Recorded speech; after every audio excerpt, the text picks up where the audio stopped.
Hello. വീട്ടിൽ കപ്പ വാങ്ങിയിട്ട് കുറച്ച് ദിവസമായേ. അപ്പം അത് കൂട്ടി കഴിക്കാനായിട്ട് മീൻ മുളകിട്ട് തരുമോയെന്ന് അച്ഛൻ ചോദിക്കാൻ തുടങ്ങിയിട്ടും 1-2 ദിവസം കഴിഞ്ഞു കേട്ടോ. അപ്പം ഇന്ന് നമുക്ക് അതൊന്ന് ഉണ്ടാക്കിയാലോ. അപ്പം അതിനായിട്ട് നമ്മൾ ചട്ടിയിൽ വെളിച്ചെണ്ണ ഒഴിച്ച് കടുക് പൊട്ടിച്ച് അതിലേക്ക് ഉലുവയിട്ട് അതൊന്ന് മൂത്ത് വരുന്ന സമയത്ത് നമുക്ക് ഇഞ്ചി വെളുത്തുള്ളി ആഡ് ചെയ്യാം കേട്ടോ.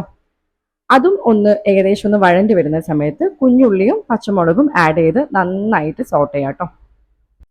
അതൊന്ന് ഏകദേശം ഒന്ന് മൂത്ത് വരുന്ന സമയത്ത് നമുക്ക് ഇതിലേക്ക് തക്കാളി ആഡ് ചെയ്യാം. തക്കാളിയിൽ ഞാനൊരു 3 തക്കാളി അത് മാത്രമേ ആഡ് ചെയ്തത്. നിങ്ങൾ ആവശ്യം അനുസരിച്ച് നിങ്ങൾക്ക് ആഡ് ചെയ്യാം കേട്ടോ. ഈ തക്കാളിയും കൂടി നന്നായിട്ടൊന്ന് വഴഞ്ഞു വരണേ.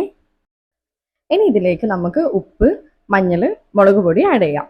പിന്നെ ഇതിലേക്ക് ഞാൻ ഓൾറെഡി ഒരു 3-4 മുളക് ഇട്ടിട്ടുണ്ട്, പച്ചമുളക് ഇട്ടിട്ടുണ്ട്. അപ്പം നിങ്ങൾ എരിവിനനുസരിച്ചിട്ട് മാത്രം നിങ്ങൾ മുളക് പൊടി ചേർത്താൽ മതി.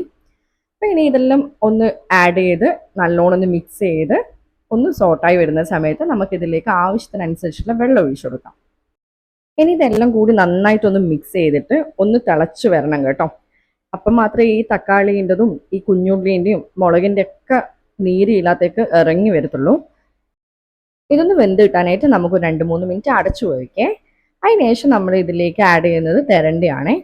എനിക്ക് തെരണ്ടിയാണ് കിട്ടിയത്. തെരണ്ടിയും കപ്പയും നല്ല ടേസ്റ്റുള്ളതുകൊണ്ട് ഞാനിത് എടുത്തത്. നിങ്ങൾക്ക് നിങ്ങളുടെ ഇഷ്ടത്തിനനുസരിച്ചുള്ള മീൻ യൂസ് ചെയ്യാം. അതും കൂടി ആഡ് ചെയ്ത് നന്നായിട്ടൊന്ന് മിക്സ് ചെയ്ത് വെക്കണേ. മീനൊന്ന് ഏകദേശം ഒന്ന് പകുതി വെന്ത് വരുന്ന സമയത്ത് നമുക്ക് ഇതിലേക്ക് കറിവേപ്പില ആഡ് ചെയ്ത് ഒന്നും കൂടി ഒന്ന് കുക്കായതിനു ശേഷം ഇതിലേക്ക് പുളിവെള്ളം ഒഴിച്ചു കൊടുക്കാം.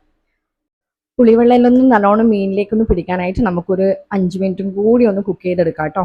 അതിനുശേഷം നമ്മൾ കുറച്ച് വെളിച്ചെണ്ണയൊക്കെ ഒഴിച്ച് അതിലേക്ക് കുറച്ച് കറിവേപ്പിലൊക്കെ വെച്ച് ഞാൻ പിന്നെ ഒന്ന് മൂടി വെക്കുന്നുണ്ട്. ഒരു 2-3 മിനിറ്റ് കഴിഞ്ഞിട്ട് തുറന്ന് നോക്കുമ്പോഴേക്കും നമ്മുടെ തെരണ്ടിക്കറി ഇതാ റെഡി ആയിട്ടുണ്ട്.